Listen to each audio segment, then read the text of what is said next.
de Gobernación. A continuación, Ciencia, Salud y Medio Ambiente, séptimo grado.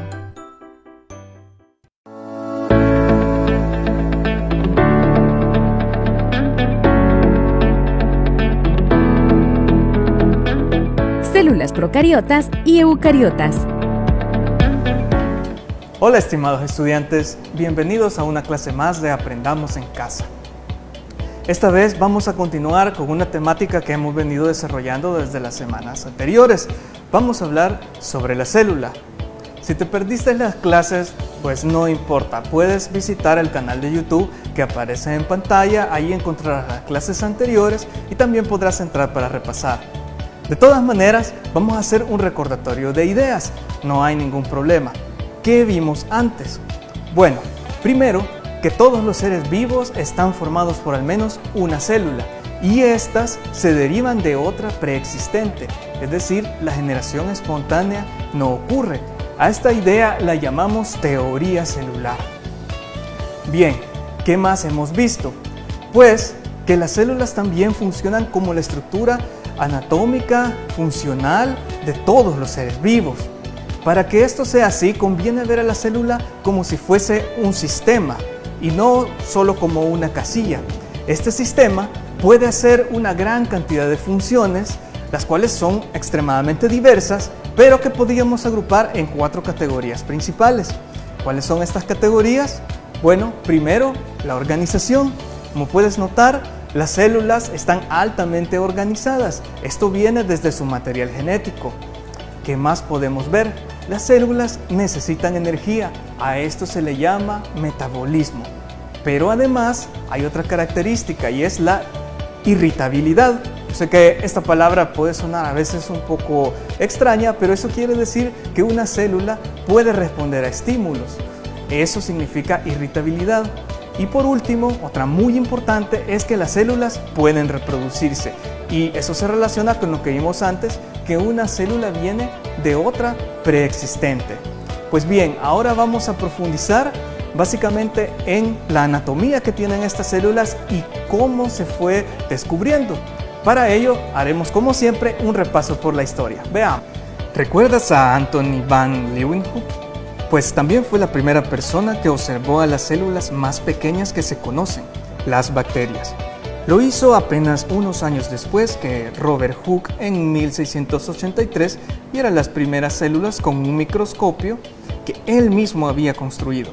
Inicialmente, Leeuwenhoek no fue tomado en serio, ¿sabes? No fue el típico caso de un genio renacentista ni de un científico pionero.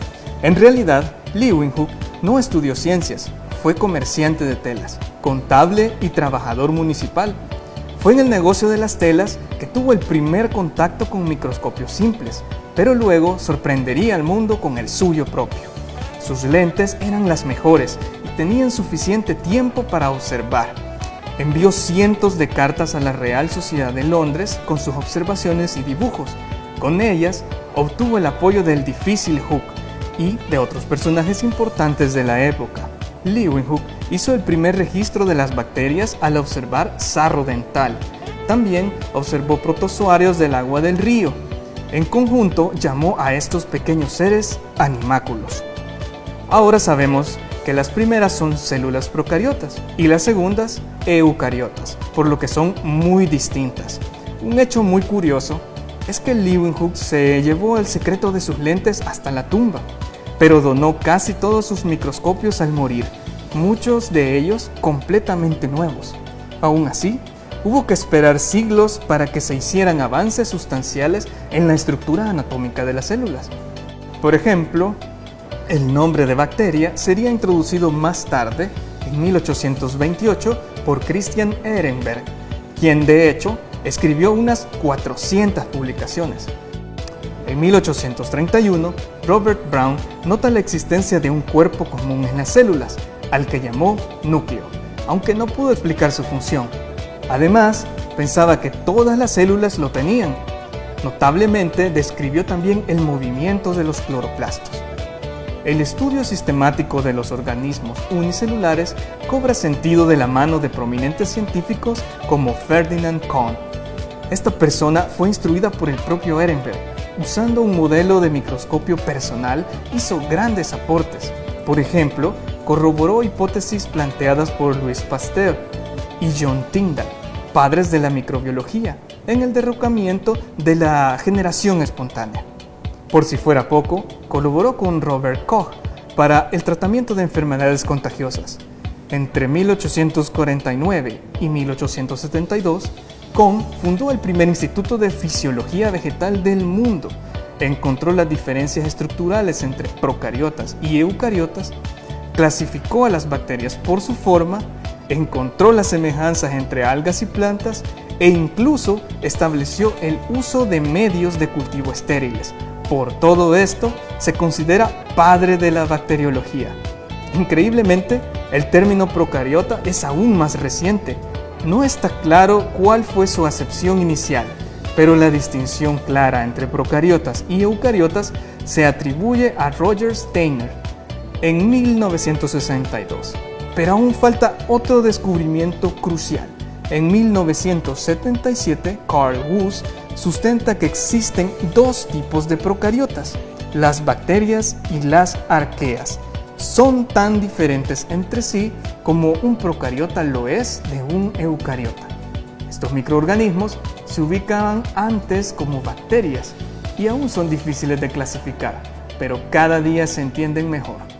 Pues bien, hemos hablado de que existen dos tipos de células, la procariota y la eucariota, y cómo se fue descubriendo cada una de sus estructuras. De hecho, es en esto que vamos a profundizar más adelante, ya que estas estructuras están relacionadas también con la estrategia que tienen los procariotas, como con la estrategia que tienen los eucariotas para desarrollar todas sus funciones.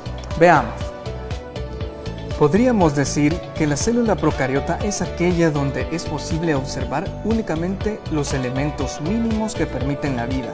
Si recordamos, las partes infaltables en la anatomía de una célula son la membrana plasmática, el citoplasma y el material genético. Este, obviamente, con su maquinaria de funcionamiento, como es el caso de los ribosomas. Bien, la célula procariota típica posee estos tres elementos y usualmente una pared celular. Esta pared es una estructura rígida proteica, una protección que mantiene su integridad física. ¿Por qué perdería su integridad física una bacteria, por ejemplo? Pues por la enorme diferencia de presión en su medio interno. Recordemos que el mundo dentro de una célula es completamente diferente al exterior. Esto es posible gracias a la membrana plasmática, una estructura dinámica que limita lo que puede entrar o salir de una célula, pero que es permeable al agua. La gran cantidad de moléculas orgánicas y otras sustancias, tales como sales dentro de una célula, implica que el agua circundante se verá forzada a entrar por ósmosis. Esto lo vimos en nuestro primer experimento. Si la pared celular no existiera, una bacteria se hincharía hasta explotar por exceso de agua. La pared celular evita esta explosión mientras soporta una presión interna de hasta unas 4 atmósferas. Otra característica notable de un procariota es la ausencia de núcleo, de donde deriva su nombre. El ADN se encuentra en una región nuclear, más o menos al medio de cada célula, formando un único cromosoma circular. Los cromosomas son asociaciones muy compactas entre moléculas de ADN y proteínas, lo que permite la organización y protección del valioso material genético. Que los procariotas tengan un único cromosoma laxo significa que el ADN posee poca cantidad de proteínas asociadas, de manera que su lectura y replicación pueda ser inmediata. Pero además, el cromosoma circular le permite a la célula leerlo en ambas direcciones de manera simultánea. Como resultado, las bacterias generan respuestas muy rápidas al ambiente, incluyendo su reproducción masiva.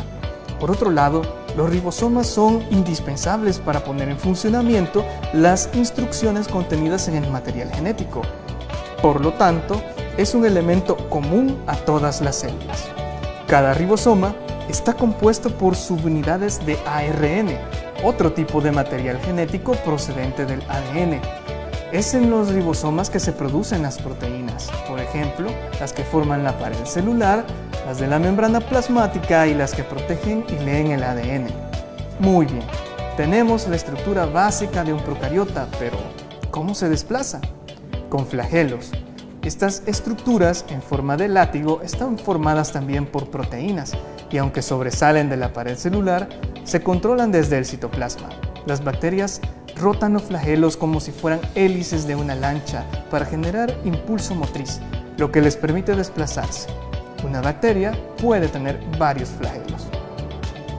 Si pudiste notar, no hicimos mucha distinción entre las características de las bacterias y de las arqueas. Esto es así porque sus diferencias, aunque son profundas, son de tipo molecular y no tanto de tipo anatómico. Ahora bien, para hablar de las células eucariotas, sí vamos a hablar y a profundizar en la anatomía de cada una de ellas. Va a ser bastante teoría, pero no te preocupes, vamos a ir por parte. Acá tenemos unos modelos de células eucariotas y lo primero que vas a notar es una increíble complejidad de estructuras. Es la característica que llamamos organización. Si empezamos desde adentro hasta afuera, lo primero es el material genético, que es una de las partes más importantes. Acá se puede observar cómo una célula eucariota tiene su material genético fragmentado en distintas moléculas muy compactas, y a esto es a lo que llamamos cromosomas. Una célula eucariota puede tener varios juegos de cromosomas, de hecho típicamente tiene 2 juegos completos. Ahora bien, todo el material genético, o sea, los cromosomas, están contenidos en otra estructura de doble membrana, a la cual llamamos núcleo. Esta es una especie de centro de control, también es un organelo y además es la característica distintiva de las células eucariotas. De hecho, de ahí deriva su nombre, significa verdadero núcleo.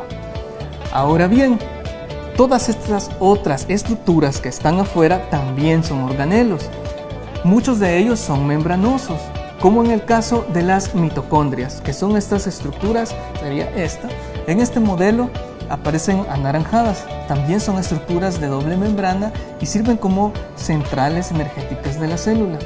Otras estructuras importantes son el retículo endoplásmico y el aparato de Golgi, que podemos observar en estas zonas de acá. En el retículo endoplásmico básicamente lo que se hace es el ensamblaje de algunas estructuras celulares, porque ahí se preparan las proteínas, mientras que en el Golgi lo que sucede es el empacamiento de estas moléculas, o también puede ser de otras, para que sean transportadas a todas las células. Muy bien, en los vegetales existen otros organelos membranosos también, como el caso de los plastidios, que son estos que se representan en verde. Este es un organelo de doble membrana que sirve para la fotosíntesis. También observas esta gran especie de piscina que aparece en este modelo. Eso es una vacuola, que en los vegetales suele ser muy grande. No significa que no haya en los animales, pero en los vegetales es más representativa. Muy bien, pero todas estas estructuras no están flotando ahí en ese entorno acuoso, sino que más bien se encuentran contenidas en una red de proteínas a la cual denominamos citoesqueleto, y es lo que en este modelo podemos observar como forma de un centrosoma. Estos centrosomas coordinan el movimiento del citoesqueleto y eso permite que los organelos estén en su posición, en su momento, en un lugar definido, siempre que se requiera. Es decir, que los organelos pueden moverse y también la célula se puede mover. ¿Cómo se mueve una célula eucariota?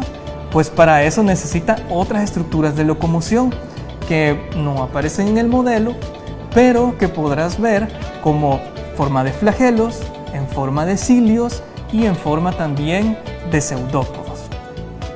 Bueno, llegados hasta acá, seguramente alguien te habrá preguntado, o tú mismo te has preguntado, ¿y esto para qué me sirve? Pues bien, realmente el conocimiento sobre las células es indispensable para la ciencia de la salud. Cada una de las enfermedades que puede tener tu cuerpo o el de tus familiares se debe a una condición deteriorada de las células, ya sea por su propio material genético o por un factor externo que bien puede ser un patógeno. No hay que ser médico para tener derecho a este conocimiento, por decirlo así.